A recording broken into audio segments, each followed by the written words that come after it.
Assalamualaikum warahmatullahi wabarakatuh. Sugeng pepanggihan malih kalih kula Ferry Haryanto wonten ing channel Piwulang Jawa. Wonten ing pepanggihan sapunika kula wonten setunggal trik utawa teknik anggenipun caranipun cepet ngapalaken aksara Jawa angka. Aksara Jawa angka sejatine kuwi aksara sing kedah dipun apalaken. Ananging gandeng utawa ten piwulangan arep dipun andi. Kadhangkala para siswa kangelan anggenipun caranipun ngapalaken. Wonten ing channel menika kula wonten setunggal trik anggenipun carane ngapalaken aksara angka Jawa. Sumangga dipun pirsani sesarengan. Aksara angka ingkang cacahe wonten sedasa aksara menika sejatine sampun mirip kaliyan aksara ingkang sadèrèngipun. Tuladhane aksara angka setunggal. Aksara kalih.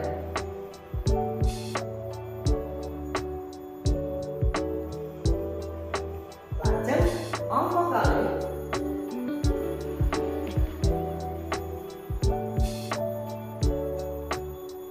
Angka 3.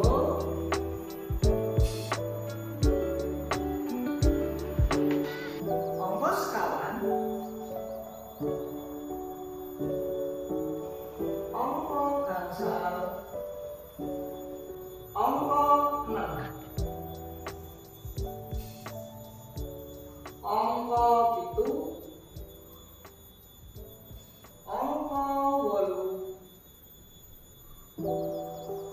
Angka 9 lan angka 0.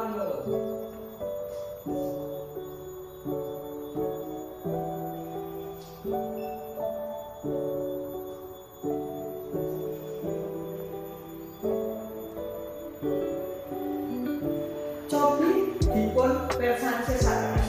Mbok bilih pamirsa enten ingkang tepan kaliyan aksara-aksara angka ten mriki. Cobi dipun wiwiti angka setunggal. Angka setunggal menawi dipun pirsani menika mirip kaliyan aksara legena Ga. Dipun serat dening Ga. Menika angka setunggal aksara legena Ga. Kula serat aksara tulisan Ga. Lajeng ten angka kalih menika menawi dipirsani niki kalebet aksara apa? Aksara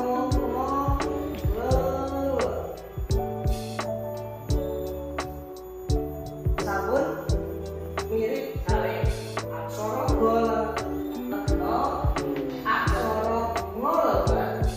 Lajeng ingkang angka 3 menika perpaduan antarané kalih aksara yaiku aksara angka ingkang dipun paringi pengkal. Dados kula serat pengkal. Khusus kangge aksara angka sekawan kalih gangsal menika amarga boten mirip kaliyan jenis aksara sanesipun dados kula serat dhateng mawon. Kangge aksara sekawan kalih gangsal menika aksarane meh padha. Aksara sekawan kalih gangsal meh padha amarga selisih ngaten ten wingi. Aksara 6 menika kalebet aksara swara E. Kula serat mriki swara E. Banjur aksara angka 7 menika kalebet aksara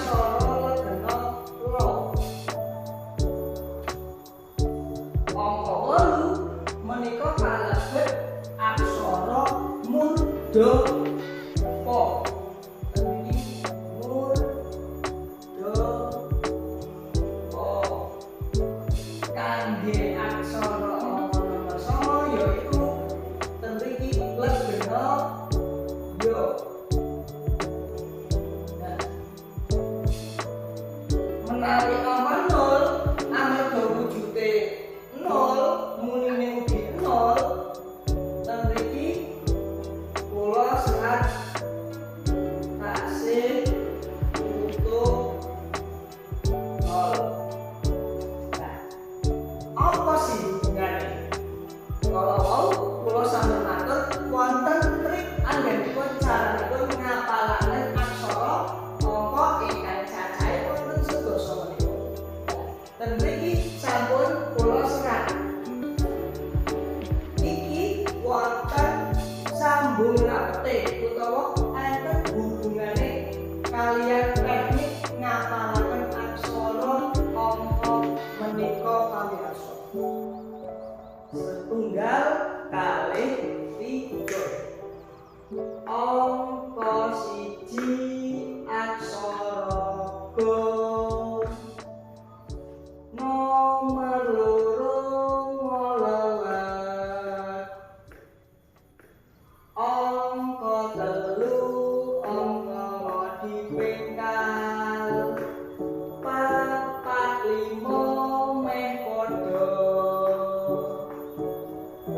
angka enem aksara swara E, angka pitu aksara Lo, nomor wolu aksara mudhapa, angka songo aksara Ya, angka enol tasih utuh 0. Nah, mekaten cobi diambali sesarengan. Kula tak setunggal kalih tiga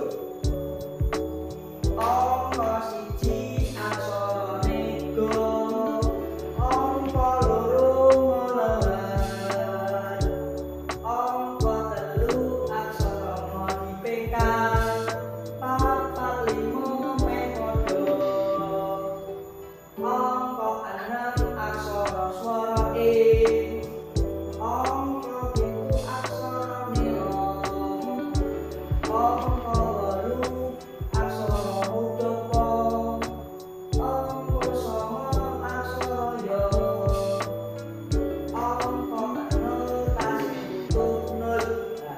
Nah, mekaten diulangi diambali terus ben supados kelingan. Nggih. Amarga aksara angka menika ingkang seratanipun asing namung aksara papat kalih lima aksara sekawan kalih gangsal. Nek sanese mbok menawa para pamirsa utawa para bocah sekolah ten mriki sampun tepang sedaya.